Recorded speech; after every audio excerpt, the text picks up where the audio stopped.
Padre Celestial, gracias te damos por el privilegio de estar aquí.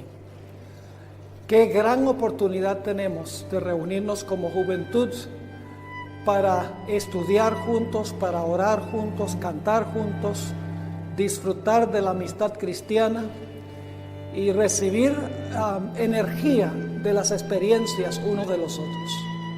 Pedimos, Padre, que al estudiar este tema en esta mañana, que tu Santo Espíritu nos acompañe y nos capacite para proclamar estos mensajes tan importantes para este tiempo. Te damos gracias por tu compañía, por escuchar nuestra oración, pues te la imploramos en el precioso nombre, que es sobre todo nombre, el nombre de Jesús. Amén. Si tienen sus Biblias, voy a invitarles a abrirlas al libro de Apocalipsis, el capítulo 14, y vamos a leer los versículos 6 al 12. Apocalipsis 14, 6 al 12, los mensajes de los tres ángeles, y luego quiero compartir con ustedes 10 puntos cruciales, introductorios para entender estos mensajes. Pero vamos a leer los mensajes primero. Y quiero decirles también que yo voy a hacer una presentación más o menos de 45 a 50 minutos, y luego vamos a dejar unos 10 o 15 minutos para que puedan hacer preguntas. Así que les pido que por favor anoten las preguntas a medida que estamos avanzando, y entonces vamos a dar ese tiempo al final para que puedan hacer las preguntas, y vamos a hacer el intento de contestarlas. Dice en el versículo 6: vi volar por en medio del cielo a otro ángel que tenía el evangelio eterno para predicarlo a los moradores de la tierra, a toda nación, tribu, lengua y pueblo, diciendo a gran voz: temed a Dios y dadle gloria, porque la hora de su juicio ha llegado, y adorad a aquel que hizo el cielo y la tierra, el mar y las fuentes de las aguas. Ese es el mensaje del primer ángel. Ahora viene el segundo. Otro ángel le siguió diciendo: ha caído Babilonia, la gran ciudad, porque ha hecho a beber a todas las naciones del vino del furor de su fornicación. Luego viene el tercer mensaje, versículo 9, y el tercer ángel los siguió, diciendo a gran voz: si alguno adora a la bestia y a su imagen, y recibe la marca en su frente o en su mano, él también beberá del vino de la ira de Dios, que ha sido vaciado puro en el cáliz de su ira, y será atormentado con fuego y azufre delante de los santos ángeles y del Cordero, y el humo de su tormento sube por los siglos de los siglos.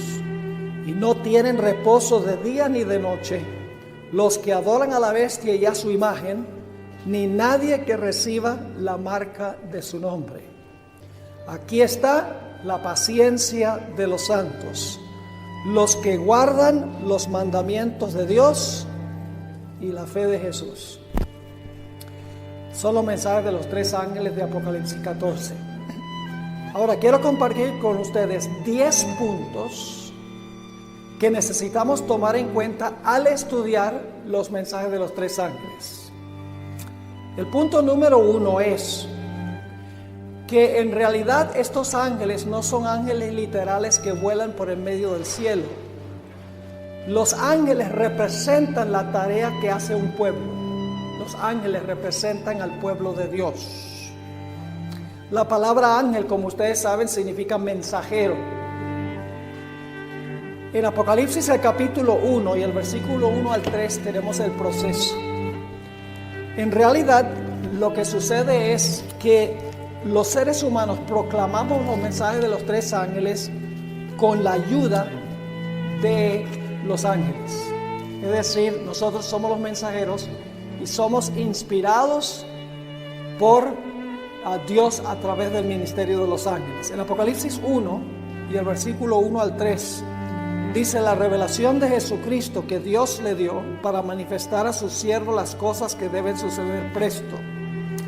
Ahora, hay una cadena que Dios usa para transmitir su mensaje. Dios, según el versículo 1, le da el mensaje a Jesús. Jesús se lo da al Espíritu Santo, porque cada mensaje de cada iglesia dice: el que tiene oído, oiga lo que el Espíritu dice a las iglesias. Si el Padre se lo da a Jesús, Jesús le da el mensaje al Espíritu Santo, y el Espíritu Santo dice en la última parte del versículo 1, enviándola por su ángel a Juan su siervo. Es decir, la cadena es el Padre, al Hijo, al Espíritu Santo, al ángel, y luego sigue diciendo que el ángel le da el mensaje ¿a quién? A Juan. Y luego, ¿qué hace Juan? En el versículo 4 dice: Juan a las 7 iglesias que están en Asia. Es decir, Juan manda el mensaje a la iglesia. Y luego, ¿qué debe hacer la iglesia? La iglesia debe tomar el mensaje que les mandó Juan y transmitirlo al mundo. Es decir, los ángeles ayudan al pueblo de Dios a proclamar el mensaje al mundo. Así que Dios tiene una cadena por el medio de la cual transmite el mensaje. El Padre se lo da a Jesús, Jesús se lo da al Espíritu Santo, el Espíritu Santo se lo da al ángel, el ángel se lo da a Juan, Juan lo manda a la iglesia, y luego la iglesia tiene la tarea de proclamar el mensaje al mundo. Esos son lo que representan los 3 ángeles. No son 3 ángeles literales, sino que representan la obra de los ángeles ayudando al pueblo de Dios a proclamar el mensaje. Es más, en Apocalipsis 1 dice claramente lo que representan los ángeles. Dice en el versículo 20, el misterio de las 7 estrellas que has visto en mi diestra y los 7 candeleros de oro. Las 7 estrellas son los ángeles de las 7 iglesias, y las estrellas, según el Espíritu de Profecía, representan los ministros de la iglesia, a quienes Dios les ha encomendado la tarea de adiestrar a la iglesia para proclamar los mensajes de los 3 ángeles. Ahora, es interesante notar que, por ejemplo, en el libro de Hechos de los Apóstoles, los ángeles ayudaron a proclamar el mensaje. ¿Recuerdan la experiencia de Cornelio? ¿Quién es el que fue y habló con Pedro y le habló de que Cornelio iba a venir? Y le dijo qué debía decir. Un ángel. ¿Recuerdan la experiencia del etíope? Donde dice que el Espíritu le dijo a Felipe que se encontrara con el etíope, y luego dice que un ángel le dijo que fuera a hablar con el etíope, e inclusive le dijo qué debía decirle. Así que eso demuestra el proceso. Los 3 ángeles representan un pueblo ayudado por los ángeles en la proclamación del Evangelio. Dicho sea de paso, en la Biblia hay seres humanos a quienes se les llaman ángeles. Tal vez la mejor traducción sería mensajero. Por ejemplo, Epafrodito es un individuo que tal vez no hemos oído mencionar mucho. El apóstol Pablo lo menciona en Filemón 2:25. Dice que Epafrodito era un ángel, era ser humano, pero un ángel en el sentido de que debía proclamar el mensaje. Juan el Bautista se le llama un ángel, ángelos, también en Mateo 11:10. Los mensajeros que fueron enviados a Juan el Bautista, la palabra mensajeros es la palabra angeloi, es decir, ángeles. En la Biblia también se menciona que el apóstol Pablo era un ángel o un mensajero. Y Esteban, en Hechos 6 y el versículo 15, dice que le brillaba el rostro como el rostro de un ángel. Es decir, que el primer punto que necesitamos tomar en cuenta es que los mensajes de los 3 ángeles no son 3 ángeles que vuelan en medio del cielo literalmente. Los 3 ángeles representan el pueblo de Dios ayudado por los ángeles para proclamar estos mensajes. Ahora, el segundo punto que quiero que notemos es que dice, si van conmigo, Apocalipsis 14 nuevamente, un detalle muy importante aquí. Apocalipsis 14, y voy a leer el versículo 6. Dice, y vi otro ángel volar por el medio de ¿dónde? Por el medio del cielo. Esto quiere decir que es un mensaje de origen ¿qué? De origen celestial. No solamente mensaje de origen celestial, sino que la Biblia enfatiza la velocidad a la cual con la cual los ángeles vuelan. En Ezequiel 1, 13 y 14, por ejemplo, dice que los ángeles vuelan a la velocidad del relámpago. Es decir, que cuando dice que 3 ángeles vuelan en medio del cielo, significa que es un mensaje celestial y que también es un mensaje que debe proclamarse velozmente a través de todo el mundo. Es decir, punto número 1, los mensajes de los 3 ángeles no son 3 ángeles literales, es un pueblo ayudado por los ángeles para proclamar este mensaje final de Dios. En segundo lugar, el mensaje son 3 ángeles que vuelan en el cielo, vuelan como el relámpago. El mensaje es un mensaje celestial que debe ir con la rapidez del relámpago a todo el mundo. El siguiente punto es que se usa una palabra muy interesante en el mensaje del primer ángel y en el mensaje del tercer ángel. Dice en el mensaje del primer ángel, vi otro ángel volar por en medio del cielo, y luego dice en el versículo 7, diciendo en alta voz. Es decir, el mensaje de los 3 ángeles se proclama ¿cómo? Se proclama con poder y con autoridad. La palabra que se usa allí en alta voz es la palabra megafone. ¿Qué palabra en español viene de megafone? Megáfono. ¿Sabes lo que es un megáfono?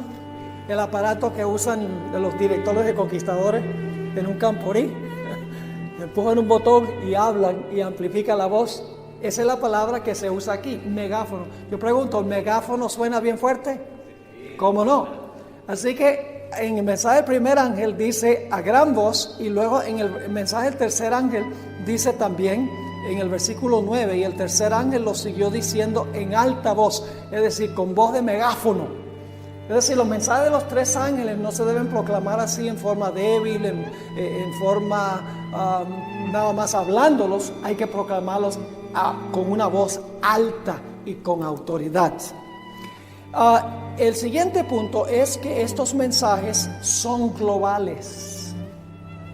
Noten Apocalipsis 14 y el versículo 6 nuevamente, Apocalipsis 14, 6. Vi otro ángel volar por en medio del cielo que tenía el evangelio eterno para predicarlo a los que moran en la tierra. ¿Y a dónde va este mensaje? A toda nación, tribu, lengua y pueblo. Ahora yo pregunto, para que el mensaje pueda ir a toda nación, tribu, lengua y pueblo, ¿es necesario que haya un pueblo global? ¿Sería necesario tener una iglesia que tiene presencia en todo el mundo para proclamar los mensajes globalmente? ¿Cómo no? Es decir, esto nos indica de que se necesita un pueblo, se necesita una iglesia de alcance global para poder proclamar los mensajes a nivel global. Esto nos demuestra que en realidad la única iglesia en el mundo que tiene la infraestructura para poder cumplir este cometido es la iglesia adventista, porque la iglesia adventista básicamente tiene presencia global, tiene presencia en todas partes del mundo. Es más, yo creo que Dios estableció nuestra organización con el fin y el objetivo de plantar a nuestra iglesia en todo país del mundo para que se pueda cumplir este cometido de predicar estos mensajes de los 3 ángeles globalmente. Se necesita un remanente global para predicar este mensaje global. Es decir, el siguiente punto es que los mensajes de los 3 ángeles tienen que ir a todo el mundo, y para ir a todo el mundo se necesita presencia en todos los países del mundo, gente que habla en los diferentes idiomas, en las diferentes culturas, moverse en los diferentes países del mundo. Ahora, el siguiente punto es muy importante, y es que estos mensajes tienen un orden. Hay que proclamarlos en orden. Es un error dar como el primer estudio bíblico la bestia, su imagen y su marca. Puedes hacerlo al revés. Estos mensajes vienen en su orden. Hay que proclamarlos como están escritos, en el orden en que están escritos en Apocalipsis. Fíjense nuevamente Apocalipsis 14. Primero habla de otro ángel que vuela, lleva el evangelio eterno a todo el mundo. Y luego dice en el versículo 8 y otro ángel les siguió diciendo. Es decir, estos tres ángeles no están volando todos paralelos, juntos. No, primero vuela un ángel y luego entonces se le une otro ángel. Y luego noten lo que dice el versículo 9. Y el tercer ángel los siguió diciendo. ¿Ve? Primer ángel vuela, presenta su mensaje, luego se une un segundo ángel y presenta su mensaje, y luego se une un tercer ángel, y entonces ahí los tres vuelan juntos. Pero los mensajes hay que proclamarlos en su orden. Permítanme mencionarles por qué. El mensaje del segundo ángel dice que Babilonia cayó e invita a los que están en Babilonia a salir de Babilonia. Ahora, la pregunta clave es: ¿por qué deben salir de Babilonia? Por lo que dice el mensaje del primer ángel. El primer ángel dice: teme a Dios. Y dicho sea de paso, en la Biblia, cuando se usa la expresión temer a Dios, casi siempre va vinculado con guardar los mandamientos. Teme a Dios, dale gloria, adora al Creador. ¿Qué nos trae a la mente la expresión adora al Creador? El sábado. Ahora, ¿los que están en Babilonia guardan el sábado? No. Si uno le dice a una persona, tiene que salir de Babilonia, va a decir, ¿por qué? Y nosotros le vamos a decir, porque el mensaje del primer ángel dice que debemos adorar al Creador, y donde tú estás se guarda el domingo. Entonces pregunto, ¿es primero importante presentar el sábado en el mensaje del primer ángel para que la gente entonces diga, yo estoy en una iglesia donde no se obedece eso, yo tengo que salir? ¿Están entendiendo lo que estoy diciendo? Es decir, el mensaje del primer ángel le dice a la gente, teme a Dios, que significa guarda sus mandamientos. Dale gloria, que significa reflejar el carácter. Eso vamos a hablar en otra sesión. Estamos en la hora del juicio, que ninguna otra iglesia enseña eso. Solamente la iglesia adventista enseña que el juicio es antes de la segunda venida. Y adora al Creador. Una vez que la gente entiende eso, ellos dicen, donde yo estoy no se hace nada de eso. Y entonces están listos para el segundo. Si en tu iglesia no están haciendo eso, entonces tú tienes que ¿qué? Tienes que salir de ahí y unirte a un pueblo que sí cumple eso. Y luego el tercer mensaje dice, si no sales, vas a terminar adorando a la bestia, su imagen, y recibiendo la marca, y te vas a perder. ¿Me están entendiendo lo que estoy diciendo? La secuencia. No llamen a la gente a salir de Babilonia sin que sepan por qué. Sencillamente es porque no hacen caso al mensaje del primer ángel. Y si no hacen caso al mensaje del primero y el segundo, entonces el tercer mensaje dice que van a terminar adorando a la bestia y a su imagen y recibiendo la marca, y se van a perder. Es decir, este punto es que los mensajes de los tres ángeles hay que proclamarlos en su orden correcto. Primero el evangelio eterno, luego lo que significa temer a Dios, darle gloria a Dios, la hora de su juicio ha llegado, adora al Creador. Y entonces la gente dice, en mi iglesia no se hace nada de eso, así que yo estoy en el lugar equivocado. Y ahí ya se les puede decir, estás en el lugar equivocado porque Babilonia cayó, tienes que salir de ahí. Y luego, si no sales de ahí, entonces el mensaje del tercer ángel dice que tú vas a terminar adorando a la bestia, su imagen, y recibiendo la marca. Ahora, el siguiente punto es que los mensajes de los tres ángeles son el último mensaje de Dios al mundo antes de cerrarse la puerta de la gracia. Este es el último mensaje de Dios al mundo antes de cerrarse la puerta de la gracia, antes de la segunda venida. Y la gente se pregunta, ¿cómo sabe que este es el último mensaje de Dios al mundo? Es muy sencillo. Inmediatamente después que termina el mensaje del tercer ángel, se ve a Jesús sentado en una nube con una hoz aguda en su mano, y va a cosechar la tierra. ¿Por qué va a cosechar la tierra? Porque la mies está ¿qué? Madura. Y las uvas también están maduras.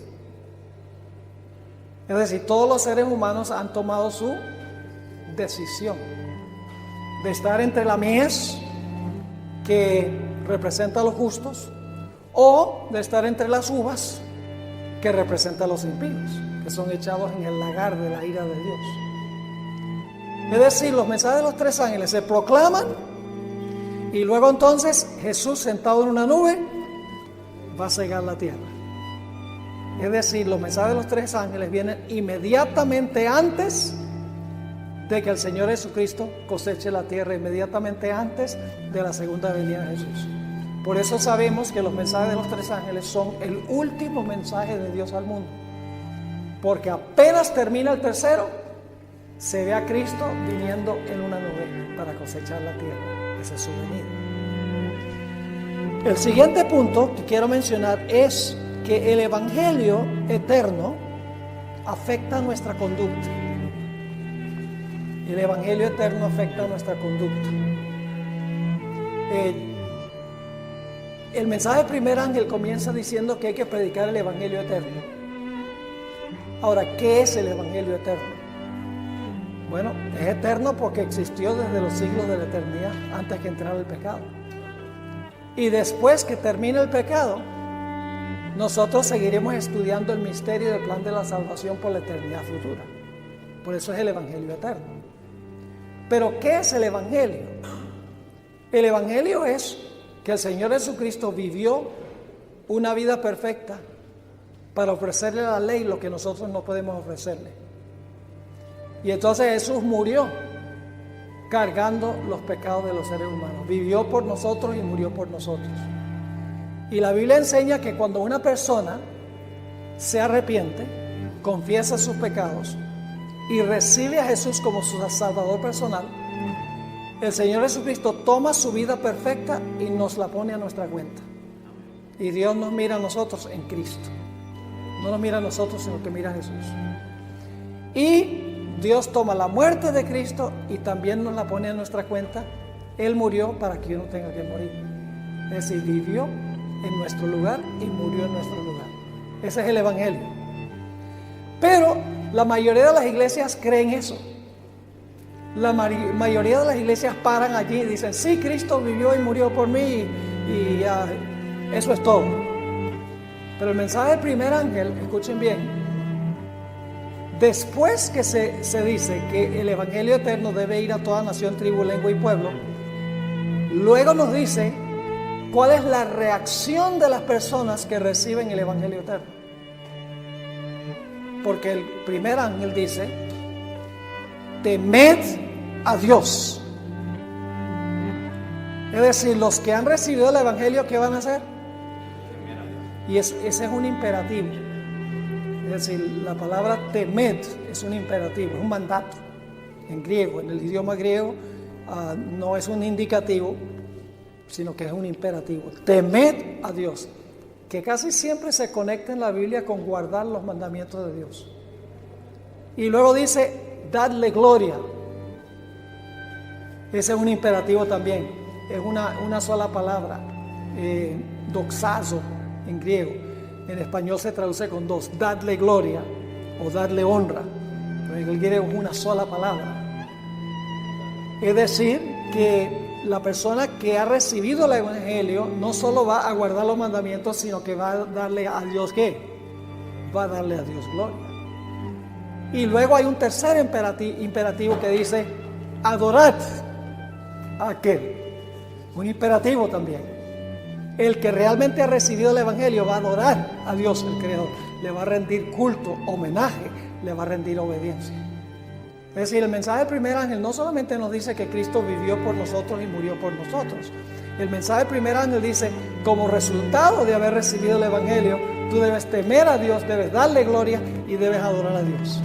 Es decir, los mensajes de los tres ángeles no solamente enfatizan lo que Cristo hizo por nosotros, sino lo que Cristo hace en nosotros.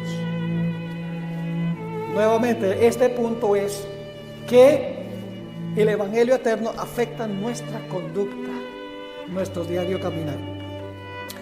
El siguiente punto es que los mensajes de los tres ángeles van acompañados de la lluvia tardía. El título de este GYC es Pentecostés 2016, porque estamos anhelando que Dios derrame su Espíritu Santo en el poder de la lluvia tardía. Y nos preguntamos, bueno, ¿y cómo sabemos que los mensajes de los tres ángeles van acompañados de la lluvia tardía? La razón es muy sencilla. Apenas termina el mensaje del tercer ángel, la mies está madura y las uvas están maduras. Yo pregunto, ¿qué era lo que maduraba las cosechas en Israel? ¿Qué era lo que déjeme ir un poquito más atrás? ¿Qué era lo que causaba que la semilla germinara y comenzara a crecer? ¿Qué clase de lluvia se llama eso? La lluvia temprana. ¿Qué era lo que maduraba la cosecha en Israel? La lluvia tardía. Era con el propósito de terminar y completar el proceso, de madurar la cosecha. Y es interesante que apenas el tercer mensaje se proclama, dice, la mies está madura y las uvas también están maduras. Eso indica que los mensajes de los tres ángeles estaban acompañados ¿de qué? De la lluvia tardía, porque maduraron la cosecha. Es decir, los mensajes van acompañados de la lluvia tardía. Ahora, otro punto importante es que los mensajes de los tres ángeles van conectados con el lugar santísimo del santuario. Dice, ¿cómo sabemos que van conectados con el lugar santísimo del santuario? Bueno, la expresión temed a Dios va vinculada con los mandamientos de Dios. Pero no solo eso, el mensaje del tercer ángel termina diciendo, aquí están los que ¿qué? Los que guardan los mandamientos de Dios. Ahora yo pregunto, ¿dónde se encontraban los mandamientos de Dios? En el arca del pacto, en el lugar santísimo. El mensaje del primer ángel nos dice que debemos adorar al Creador. ¿Cuál es la señal del Creador? ¿Y a dónde se encontraba en el santuario el sábado? En los 10 mandamientos que estaban en ¿qué apartamento? En el lugar santísimo. El mensaje del primer ángel dice, la hora de su juicio ha llegado. En Israel, ¿qué día era el día del juicio? El Yom Kippur, el día de expiación. ¿Y en qué apartamento se hacía eso? Entonces los mensajes de los tres ángeles están conectados ¿con qué? Con el lugar santísimo del santuario. Es más, yo les voy a demostrar en las sesiones subsiguientes que Apocalipsis 11:19 introduce todo el resto del libro. Desde Apocalipsis 12 al 22, el centro de enfoque es el lugar santísimo. Y el 11:19 nos introduce la última mitad del libro, capítulo 12 al 22. Y fíjense lo que dice el capítulo 11:19, dice, y el templo de Dios fue abierto en el cielo. ¿Y qué se vio? Y el arca de su testamento fue vista en su santuario o en su templo. Es decir, ese versículo introduce todo el resto del libro. Todo el resto del libro, el enfoque, el énfasis va a ser lo que sucede en el lugar santísimo del santuario. Y eso lo vamos a mirar en la siguiente sesión. Así que es importante recordar que los mensajes de los tres ángeles tienen como centro de enfoque el lugar santísimo del santuario. El siguiente punto es que los mensajes de los tres ángeles, su aceptación o su rechazo, es un asunto de vida o muerte. ¿Por qué decimos que los mensajes de los tres ángeles es un asunto de vida o muerte? Porque cuando se proclaman los mensajes, ¿cuántos grupos hay cuando se terminan de proclamar? 2. La mies y las uvas. Es decir, la reacción de la gente a los mensajes de los tres ángeles determina ¿en qué grupo van a estar? Entre los salvos y los perdidos. ¿Están entendiendo lo que estoy diciendo? Su proclamación es un asunto de vida o muerte, en otras palabras. Los que los aceptan van a ser salvos. Los que los rechazan se van a perder. Porque los tres mensajes lo que hacen es separar a la raza humana en la mies y las uvas. La mies es reunida en el granero de Dios, que representa el cielo, mientras que las uvas son echadas en el lagar y son pisoteadas y sufren la ira de Dios. Así que no son opcionales, son cuestión de vida o muerte. Otro punto es que los mensajes de los tres ángeles presentan las verdades distintivas de la iglesia adventista, las verdades que nos distinguen de todos los demás. Y ustedes dicen, ¿cómo es eso? Bueno, la iglesia adventista dice que Dios quiere que guardemos los mandamientos, ¿sí o no? Siempre hemos enseñado que sí somos salvos por gracia a través de la fe, pero Dios espera que guardemos ¿qué? Que guardemos sus mandamientos. ¿Qué dice el mundo cristiano en cuanto a la ley de Dios? Dice que fue clavada en la cruz, que Cristo la guardó, yo no tengo que guardarla porque como soy salvo por gracia a través de la fe, no es necesario para uno guardar los mandamientos. Yo pregunto entonces, ¿el asunto de los 10 mandamientos es una verdad distintiva de la iglesia adventista? ¿Cómo no? ¿Qué diríamos del sábado? ¿El mensaje del primer ángel nos llama a guardar el sábado? Sí, ¿adorar a quién? Al Creador. ¿Qué dice el mundo cristiano del sábado? Dice, no, el sábado, eso era para los judíos. Eso, guardar el sábado, eso es legalismo. Entonces el sábado, una verdad distintiva de la iglesia adventista, está centrada ¿dónde? Está centrada en los mensajes de los tres ángeles. La expresión adorar, o sea, no adorar, sino glorificar al Creador, darle gloria. ¿Sabe que esa es la misma expresión que usa el apóstol Pablo, donde dice glorificad a Dios con vuestro cuerpo y vuestro espíritu, los cuales son de Dios? Si pues coméis o bebéis o hacer otra cosa, hacer todo para gloria de Dios. ¿Saben que esa expresión gloria de Dios es la misma expresión de Apocalipsis 14, darle gloria? ¿Qué dice el mundo cristiano en cuanto a la necesidad de cuidar la salud? Generalmente, ¿qué dice, por ejemplo, en cuanto al asunto de comer carne de puerco? Lo que Dios declaró limpio, no lo declares tú inmundo. La oración santifica todo, inclusive la chuleta de cochino. Eso es lo que dice el mundo cristiano.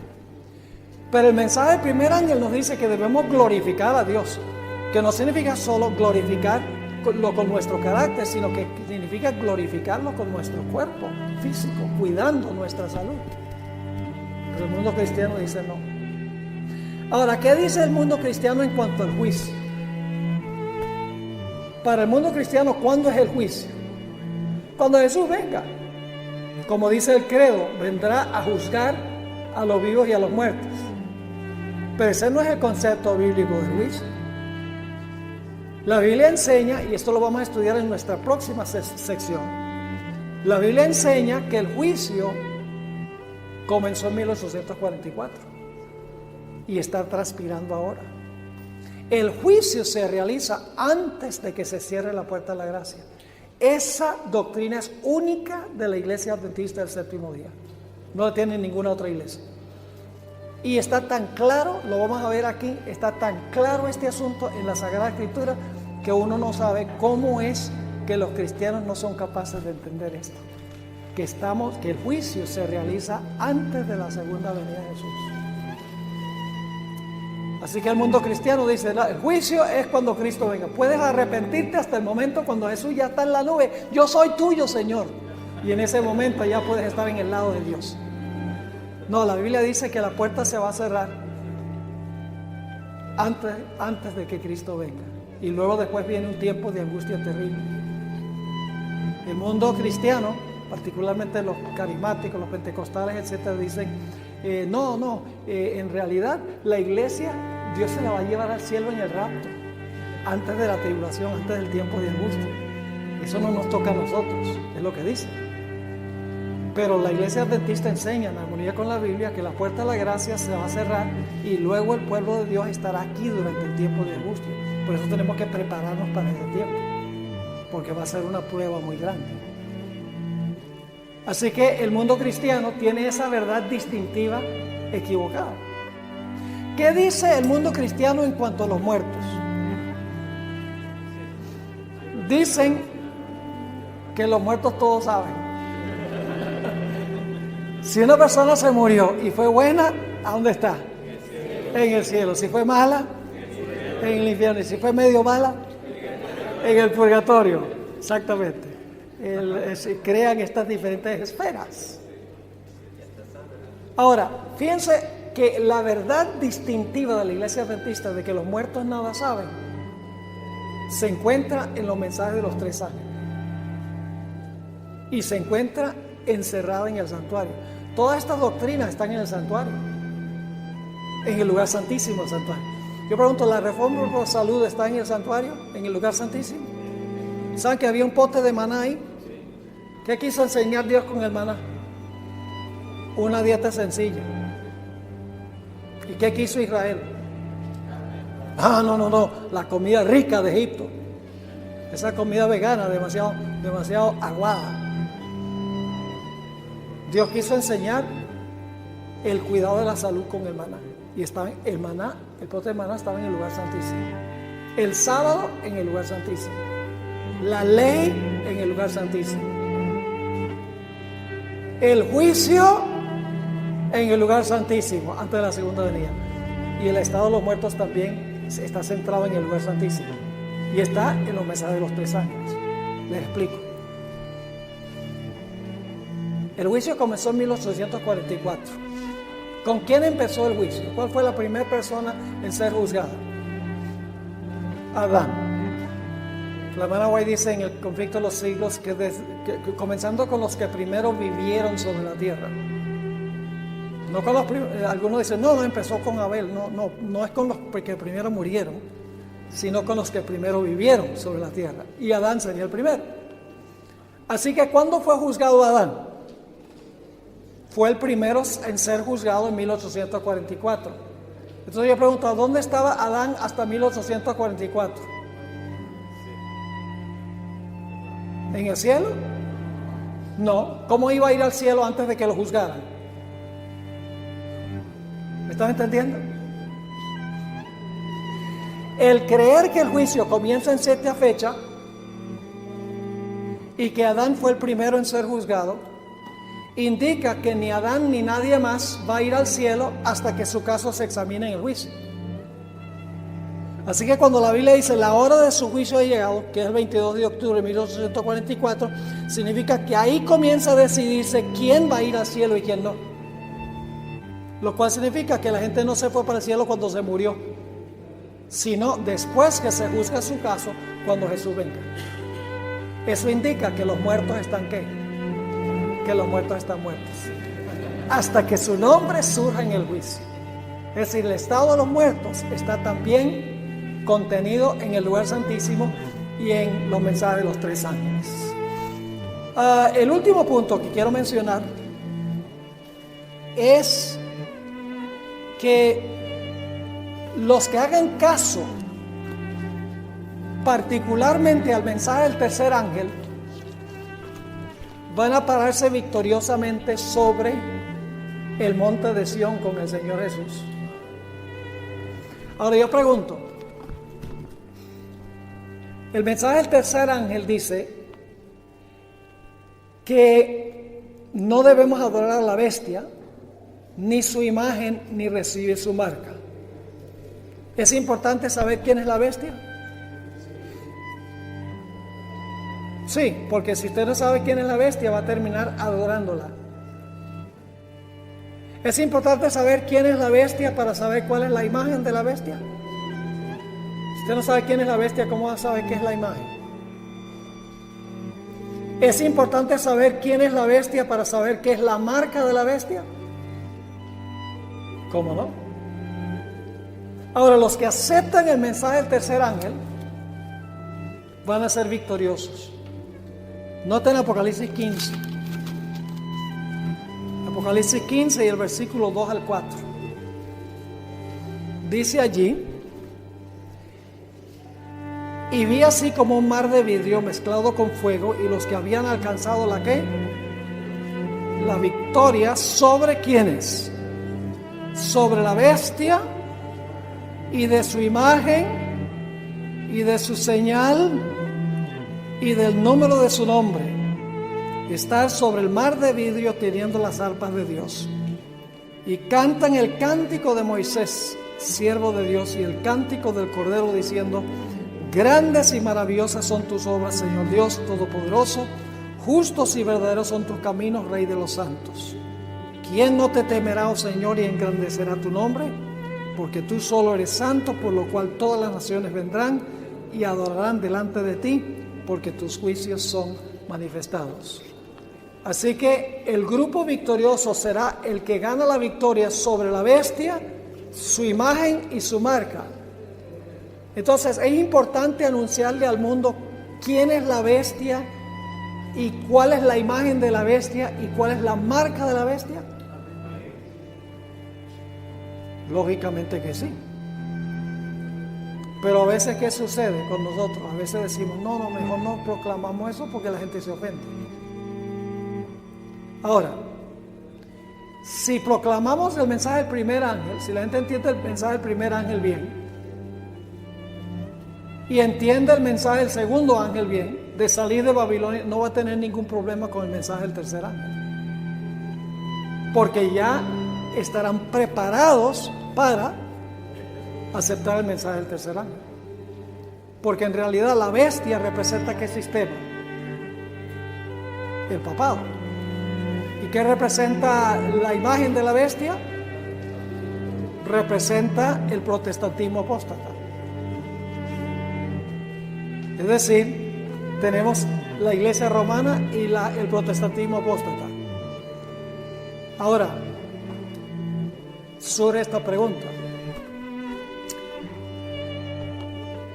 necesitamos nosotros saber que la bestia representa la iglesia romana y que el falso profeta o la imagen de la bestia representa el protestantismo apóstata. Es necesario llamar a la gente a salir de esos sistemas. Claro, pero ¿por qué la gente va a salir? Porque primero les hemos mostrado la importancia de guardar ¿qué? La ley de Dios. Es el mensaje del primer ángel, temer a Dios. Porque le hemos mostrado ¿qué cosa? Que el sábado es el día de Dios. Porque le hemos mostrado que los muertos nada saben.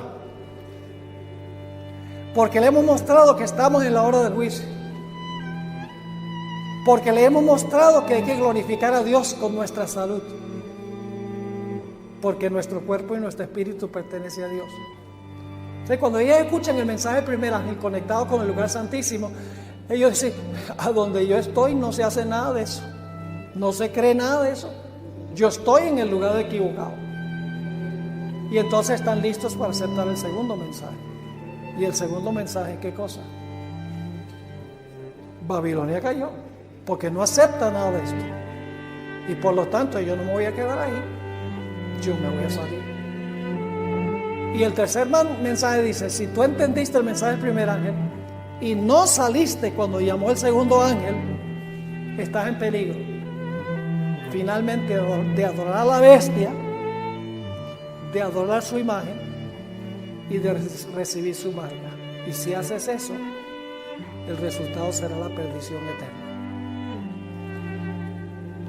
La hermana White nos ha dicho, antes de darle unos minuticos aquí para hacer preguntas, la hermana White nos ha dicho que la iglesia adventista del séptimo día existe con un solo propósito, y es proclamar los mensajes de los tres ángeles. Ella dice que no debemos permitir que nada, ninguna otra cosa absorba nuestra atención. Esa es nuestra misión y ese es nuestro mensaje. si nosotros no proclamamos los mensajes de los tres ángeles, nosotros no tenemos razón de existir. Y yo sé que esa es una declaración audaz. Pero lo que nos distingue de todo el mundo cristiano son esos tres mensajes. Ahora yo quiero preguntarles, ¿conocen ustedes alguna otra iglesia que dice que su mensaje y su misión es proclamar los mensajes de los tres ángeles al mundo? Los presbiterianos toman eso como su mensaje y su misión. Los metodistas, los luteranos, los testigos de Jehová, los mormones, los hindúes, los budistas, hablando de sectas no cristianas, los musulmanes. ¿Ustedes conocen alguna otra iglesia que dice que la razón de su existencia es proclamar los mensajes de los tres ángeles? Yo no conozco ninguno. Eso a mí me indica que esta es la iglesia remanente del Señor. Porque Apocalipsis dice que apenas se proclama el tercero, el mundo está maduro. Ha sido dividido en dos grupos. Y eso es precisamente lo que está pasando en estos últimos días. La gente está tomando sus decisiones. ¿Les quedó claro lo que estudiamos? Muy importante lo que hemos estudiado. Ahora vamos a darle unos minutos, tenemos como 10 minutos, para que puedan hacer algunas preguntas si tienen. Si no tienen preguntas, pues entonces les voy a dar tiempo libre. Sí.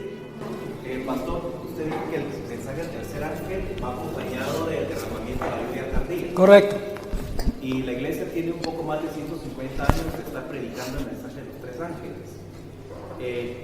La creencia, lo que nos han enseñado es que con el derramamiento del Espíritu Santo se iba a acelerar la proclamación del Evangelio. Y en 150 años no es como muy rápido. Falta el último pregón. ¿Qué hace falta realmente para que se acelere? Ya digamos que la iglesia tiene presencia en el mundo bajo, pero ¿qué hace falta realmente para que el mensaje concluya? Hay otro ángel que no mencioné, que es el mensaje del cuarto ángel, se conoce, Apocalipsis capítulo 18. Ese es el mensaje, ese es el ángel de la lluvia tardía. Se conoce como el fuerte clamor. Ese es el ángel que va a alumbrar a toda la tierra con su gloria. Ese es el derramamiento de la lluvia tardía. La lluvia tardía no se ha derramado, no porque Dios no quiera, sino porque nosotros no hemos cumplido las condiciones. Estamos muy cómodos, no sentimos esa pasión porque termine esto, para que podamos ir al reino.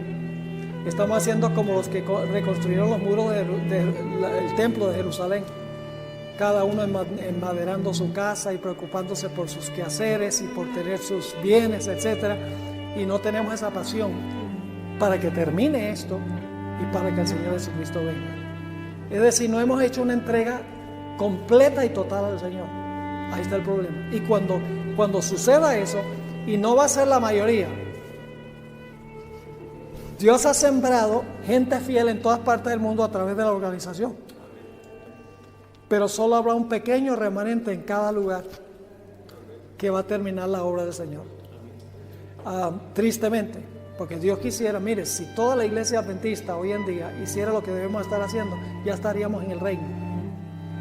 Pero hace falta, es como por ejemplo cuando una batería de un automóvil se debilita, ¿qué necesita? Hay que ponerle cables para recargar la batería. Pues el mensaje del cuarto ángel es la recarga que se le da a la batería, porque nos hemos acomodado básicamente a la cultura y a las costumbres del mundo. Sí. ¿Contesta eso la pregunta? Sí, hermano.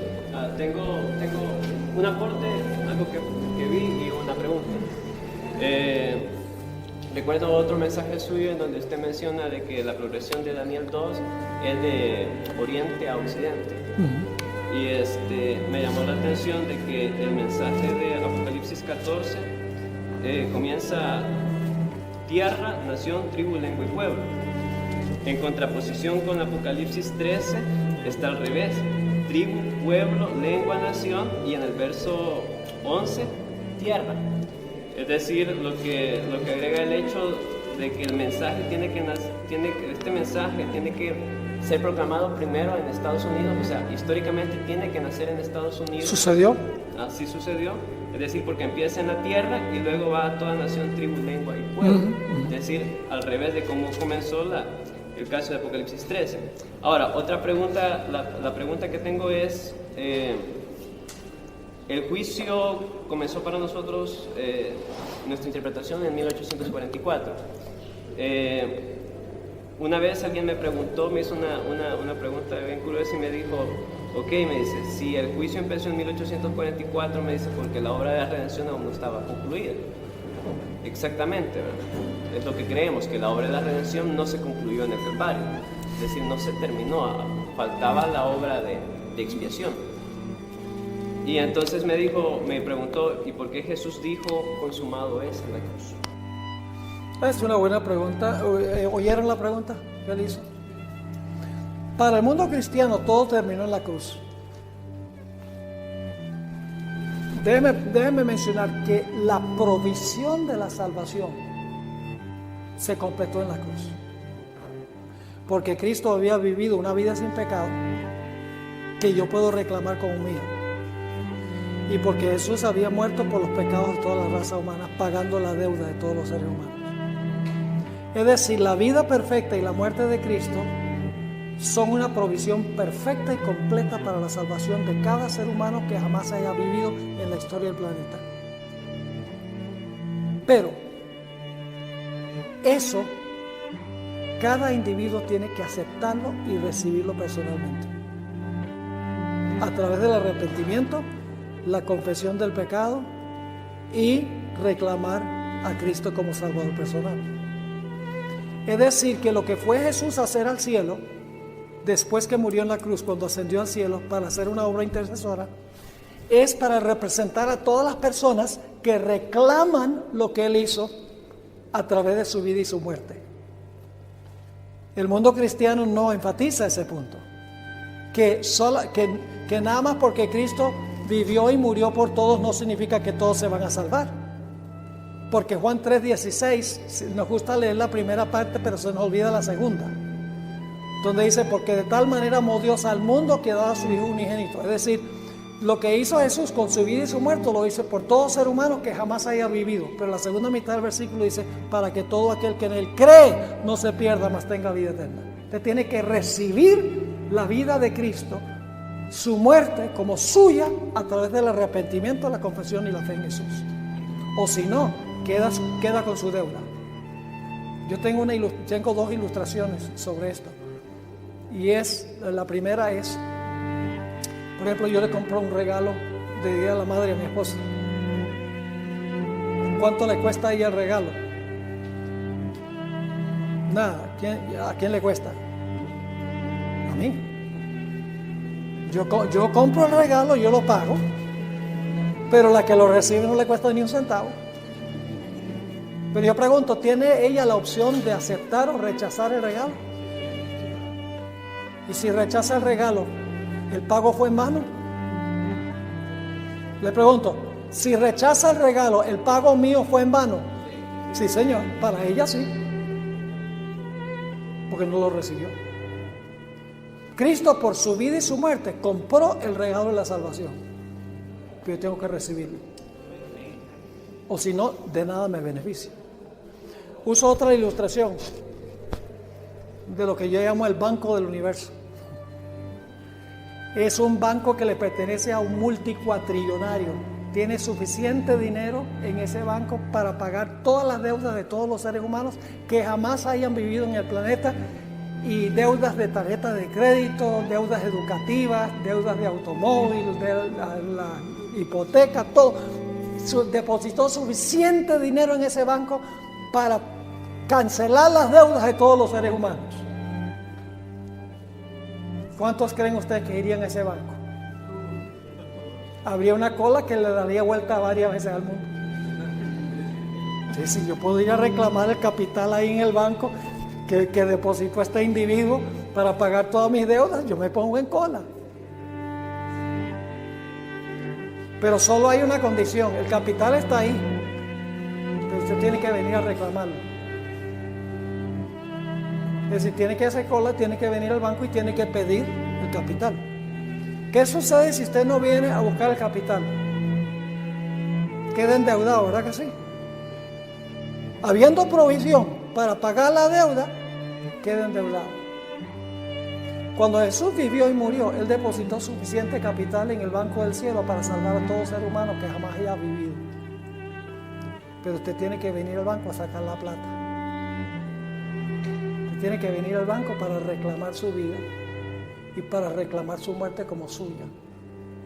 Si no hace eso, a pesar de que todo el capital está ahí, queda endeudado por no reclamar el pago. ¿Me estoy explicando? Es decir, si la provisión de salvación fue completa, Cristo no tiene que vivir una vida perfecta otra vez en nuestro lugar porque ya lo hizo.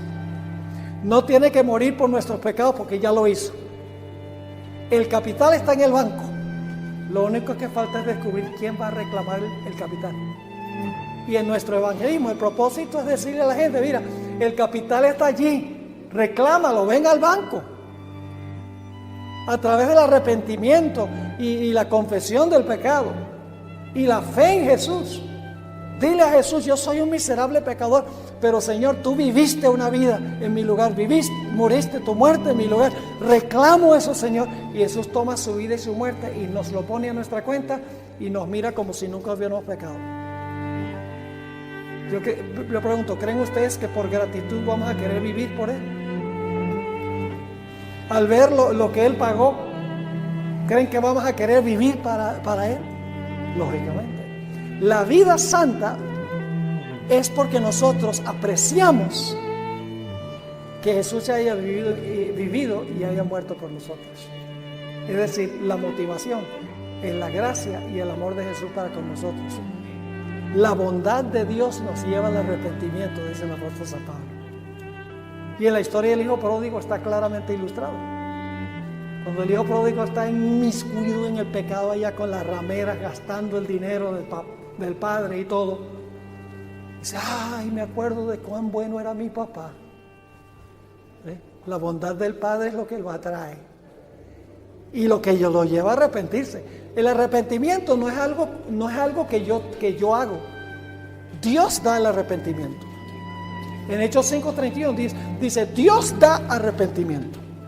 Porque cuando yo veo a Cristo en la cruz y veo que vivió una vida perfecta, yo digo, ay, miserable que soy yo, pero gracias, Señor Jesús.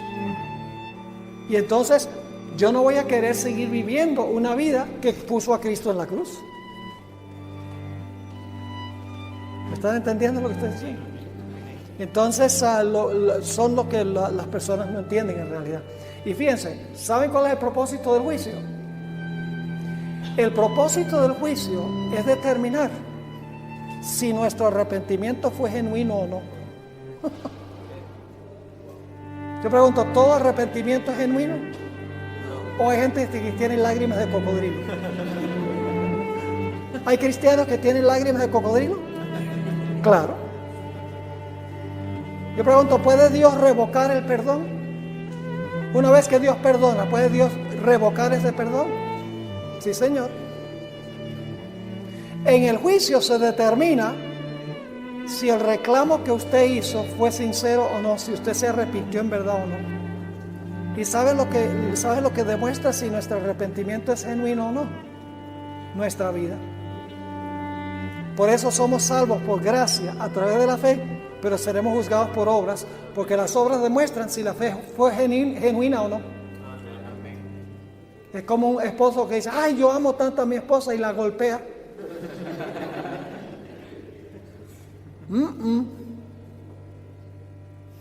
El amor y la fe se demuestran en las obras. No somos salvos por obras, somos salvos por gracia a través de la fe, pero es una fe que obra. Y si no obra, no es fe. ¿Entiendes lo que estoy diciendo? Ok, ¿cuánto tiempo tenemos todavía? ¿Cuánto? ¿15 minutos? Ah, tenemos mucho tiempo entonces. Sí. Solo una, el tiempo del ángel de la ayuda tardía, hay un tiempo, un paso. Hay un tiempo para el derramamiento de la lluvia tardía, sí, pero no hay ninguna fecha que ha sido establecida. Pero será cortísimo. Será un periodo corto, sí, porque en realidad la lluvia tardía va acompañada del fuerte clamor. El fuerte clamor es el último llamado para la gente a salir de Babilonia, porque dice que desciende el ángel, toda la tierra es llena de su gloria, y entonces dice con voz potente: ha caído Babilonia, se ha convertido en guarida de demonios, habitación de toda sucia y aborrecible, etcétera, porque le ha dado a las naciones el vino del furor de su fornicación, que son sus falsas doctrinas, y luego se dice: salid de ella, pueblo mío. Y en ese momento la gente va a decidir si va a salir de Babilonia o no. El último llamado, el mensaje poderoso. Y en ese será un corto tiempo donde toda la gente del mundo va a decidir estar entre la mies o entre las uvas. Y cuando todos hayan decidido, la puerta de la gracia se va a cerrar. Y ese va a ser el enfoque, en realidad, el mayor enfoque de lo que vamos a estudiar aquí, de ahora en adelante, tiene que ver con lo que va a ocurrir cuando terminen de proclamarse los mensajes de los tres ángeles. Vamos a estudiar algunas historias tremendas de la Escritura que ilustran la terminación de los mensajes de los tres ángeles, el cierre de la gracia, el tiempo de angustia y la liberación final del pueblo de Dios. Allá atrás y luego entonces acá. Sí, hermano. Tengo una duda acerca de la fecha de Cristo. Explicaba que ¿qué pasó con si Adán fue el primer hombre juzgado? ¿Qué pasó con Es una buena pregunta. No tengo una así dice Jehová sobre esto, pero dice en 2 Corintios 5, porque es menester que todos nosotros comparezcamos ante el gran tribunal de Cristo. Cuando llegue su turno, aunque fueron llevados al cielo antes, el jurado celestial va a poder contemplar sus vidas y se va a dar cuenta que en realidad recibieron a Cristo como Salvador y que merecen estar allá. Tienen que pasar por el juicio. Lo que pasa es que fueron llevados preliminarmente allá. Y cuando resucitó Moisés, cuando vino Miguel y tuvo la batalla con el diablo, la batalla era que Satanás decía: mire, Moisés golpeó la roca 2 veces, te desobedeció, y la paga del pecado es muerte, es mío. Y Miguel le dijo: sí, pero se arrepintió de su pecado y pidió perdón, y yo lo perdoné por la sangre. Y dice el diablo: ¿cuál sangre? Si tú no has muerto todavía. Y Jesús le dice: sí, pero voy a morir.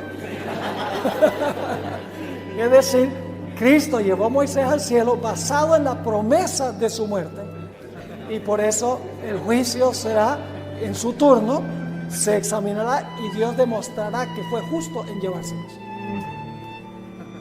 Acá Es muy parecida a esta pregunta porque el juicio preadvenimiento creemos que empezó a partir de los muertos, ¿verdad? A partir de Adán. Entonces mi pregunta era: ¿cómo Adán, como todos los demás, lo que Pablo dice, todos compadecerán ante el tribunal de Cristo? ¿Cómo ellos compadecieron ante el tribunal de Cristo si estaban ya muertos? es una excelente pregunta. Yo tengo una presentación completa sobre eso. Ustedes pueden conseguir en YouTube. Todo lo que nosotros hacemos lo ponemos en YouTube para que la gente lo pueda ver y lo pueda bajar. El propósito es...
extender el mensaje. La pregunta que él hace es muy importante. ¿Cómo pudo Adán comparecer de primero en 1844 si estaba muerto, enterrado y desintegrado? La respuesta es muy sencilla, y es que Adán no compareció personalmente, sino que apareció a través de su DVD. Porque durante nuestra vida Dios está haciendo una copia exacta de nuestra vida en los registros celestiales. Ahora, debo decirles que en la época bíblica se hablaba de libros, porque ahí se llevan registros. La hermana White, en el tiempo de la hermana White recién estaba comenzando la fotografía. Dice, nuestras vidas están siendo fotografiadas en el cielo. Yo creo que si hoy se levantara un profeta, diría, nuestras vidas están siendo computarizadas en el cielo. Y la computadora nos ayuda mucho a entender el asunto del juicio. Porque en realidad lo que sucede es que Dios está fotografiando nuestra vida, básicamente. Está haciendo un DVD de toda nuestra vida por dentro y por fuera, cada palabra, cada acción, cada motivo, cada pensamiento, cada sentimiento. Es decir, Dios tiene otro Esteban Borg en los registros celestiales. No está vivo allá ni nada, sino que es un registro, es una película, por así decirlo. Ahora, ¿qué sucede en el juicio? Tomemos el caso de Adán. El 22 de octubre de 1844, dice el Señor Jesús, ¿quién está de primero? ¿Quién hay que juzgar primero? Y entonces el libro de la vida tiene el orden en que la gente aceptó a Jesús como Salvador. Y entonces dice un ángel, Adán, preséntese ante el tribunal de Cristo. Y viene un ángel volando y trae el DVD de Adán. Se coloca en el DVD player con la pantalla grande. Y todo el jurado celestial mira la vida de Adán. En cierto sentido, Adán está presentándose vivo, porque la película fue hecha mientras estuvo vivo. ¿Me están entendiendo? Él no está ya vivo, está muerto y enterrado hasta la resurrección. Pero como la película fue hecha mientras estaba vivo, en cierto sentido se está juzgando vivo, porque el registro es de cuando él estuvo vivo. ¿Me están entendiendo? Se presenta a través de su registro, y entonces el jurado celestial, después que ve la vida, están todos los pecados allí, pero se ve también que se arrepintió, confesó su pecado, confió en Jesús. Entonces cuando se termina de mirar el caso, entonces el Señor Jesucristo dice al jurado, bueno, ¿qué creen ustedes? ¿Viene o se queda? Y el jurado celestial dice, a la luz de lo que hemos visto, viene. Y entonces se sigue con la siguiente persona. Esa es la manera en que la gente comparece ante el tribunal de Cristo. Bueno, se acabó el tiempo, los 15 minutos se fueron rápido.